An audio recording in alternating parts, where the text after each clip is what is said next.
হিমন্ত বিশ্ব শৰ্মাই মুছলমানক দেখিব নোৱাৰে। মুখ্যমন্ত্ৰী ভূমিহীনক মাটি দিয়ক, বদৰুদ্দিন আজমলে ঘৰ বনাই দিব। অসমত চলি থকা উচ্ছেদ প্ৰসংগত এই মন্তব্য আজমলৰ। চৰকাৰে ভূমিহীন যিসকল গৃহহীন মানুহ আছে মাটি দিব পাৰে আৰু দি আছে বিভিন্ন জেগাত। আমাৰ মুছলিম মানুহক দিয়া নাই। চিফ মিনিষ্টাৰক মুছলিমক দেখিব নোৱাৰে। এই মুছলিমৰ ঘৰত খাই ভুই ডাঙৰ হৈছে, আজি পাহৰি গৈছে, কোনো কথা নাই। আপুনি মাটি দিয়ক, মই চিফ মিনিষ্টাৰক আহ্বান কৰি আছোঁ আপোনাৰ বাইদেউ। চৰকাৰে মাটি দিয়ক, ইনশাআল্লাহ আজমলে ইনশাআল্লাহ এই মানুহবিলাকক ঘৰ বনাই দিব। দ্বিতীয় দিনাও বুঢ়াচাপৰিত চলিল উচ্ছেদ। মুঠ ৬,২০০ বিঘা ভূমিত বেদখল ৭১০টা পৰিয়ালৰ। প্ৰথম দিনা ২৪০টা পৰিয়ালক উচ্ছেদ, বেদখলমুক্ত ২,০০০ বিঘা ভূমি। এয়া শোণিতপুৰ জিলাৰ অন্তৰ্গত বুঢ়াচাপৰিৰ দৃশ্য।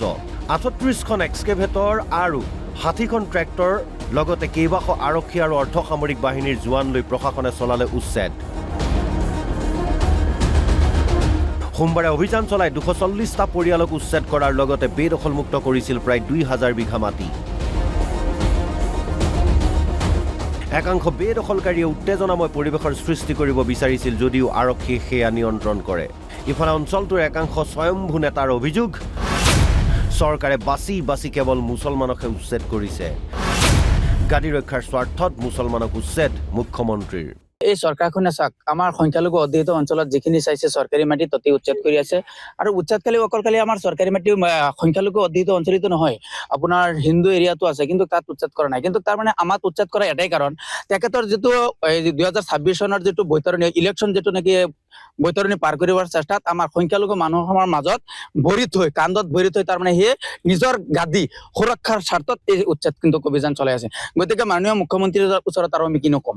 ইফালে একাংশ দালালে উচ্ছেদিতৰ পৰা ধন সংগ্ৰহ কৰাৰ গুৰুতৰ অভিযোগ উত্থাপন হৈছে। ধন দিলে উচ্ছেদ নহ'ব বুলি কৈ পাছৰ পৰা ১৫,০০০ টকালৈ লুটিলে প্ৰতিটো পৰিয়ালৰ পৰা। উচ্ছেদিতৰ পৰা গিয়াছুদ্দিন নামৰ এজনে ধন সংগ্ৰহ কৰাৰ অভিযোগ। এই ব্যক্তিজনে পূৰ্বৰ পৰা বিভিন্ন চৰাঞ্চলৰ নামত তেখেতে আপোনাৰ চাম পিছে ১০,০০০, ২০,০০০, ৩০,০০০ টকাকে বিক্ৰী কৰিছিল। আৰু আজিৰ তাৰিখত তেখেতে সেই টকা বিক্ৰী কৰা টকাটো খালেই এতিয়া মানুহখিনি কৈ আছে উচ্ছেদ নহ'ব। ২, ৪, ৫,০০০ টকাকে মানুহখিনিৰ পৰা সংগ্ৰহ কৰিছে। আৰু তেখেতে বহি আছে ইমান ডাঙৰ এচি ৰুমত, আৰু তেখেতৰ চৰ্চ আছে। আপোনাৰ এজনৰ নাম আউৱাল হুছেইন, এজনৰ নাম আমিৰ হুছেইন, বিভিন্ন কেইজনক এটা টিম বনাই, এটা আছিলে মুছা, মই নাম ভালকৈ নাজানো, মোক কৈ দিয়া কাৰণে মই গম পাইছোঁ।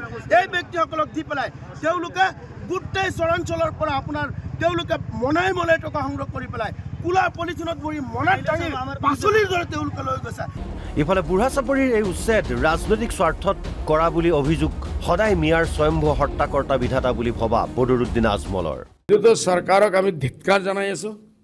চৰকাৰে চিৰ্ফ পলিটিকেল লাভ উঠাবৰ কাৰণে, নিজৰ লাভ উঠাবৰ কাৰণে, ভোট বঢ়াবৰ কাৰণে। আৰু মোৰ এটা ডাউট, মই চিঠি লিখিছোঁ, আপোনালোকে নিশ্চয় পাইছে, CMক চিঠি লিখিছোঁ, বোলে আপোনাৰ আৰু কংগ্ৰেছৰ এটা বুজাবুজি আছে। আপুনি যিমান ইয়াত উচ্ছেদ কৰিব, কংগ্ৰেছৰ ভোটটো বাঢ়িব। আনহাতে বিলাচীপাৰাৰ চৰুৱা বাখৰা, সন্তোষপুৰ আৰু চিৰাকুটাতো চলিল উচ্ছেদ। চৰকাৰে APDCLক হস্তান্তৰ কৰিছিল এই ভূমি। হস্তান্তৰ কৰা ভূমিত থকা ৯০টা পট্টাদাৰ পৰিয়ালক প্ৰশাসনে জাৰি কৰিছিল জাননী। কিন্তু মাটি অধিগ্ৰহণ তথা উচ্ছেদৰ বিপৰীতে উপযুক্ত ক্ষতিপূৰণ আৰু আঁতৰি যাবলৈ পৰ্যাপ্ত সময় নিদিয়াৰ অভিযোগ পৰিয়ালসমূহৰ। চৰকাৰে যিহেতু মাটিখন ল'ব, আমাৰ ইয়াত আপত্তি কৰিবলগীয়া নাই। আমাক উপযুক্ত ক্ষতিপূৰণ আৰু সময়সীমাখিনি দিলে, আমাৰ মাটিৰ পৰিৱৰ্তে মাটিখিনি দিলে আমি ইয়াৰ পৰা গুচি যাম। কিন্তু আমাৰ লগত ইয়াত জবৰদস্তি কৰা হ'ল, আমাৰ লগত অন্যায় কৰা হৈছে।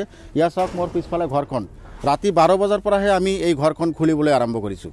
আজি গাড়ী সোমাব দিয়া নাই এইটো ৰাস্তা দি। আমি এই গোটেই সামগ্ৰীখিনি আমি কেনেকৈ লৈ যাম? তেওঁলোকে অন্ততঃ এই সুবিধাখিনি আমাক দিব লাগিছিল, তাৰ পৰাও আমাক বঞ্চিত কৰা হৈছে। জুৰিয়াৰ পৰা গোলাম ৰাব্বানীৰ সহযোগত ব্যুৰো ৰিপৰ্ট, অসম লাইভ 24।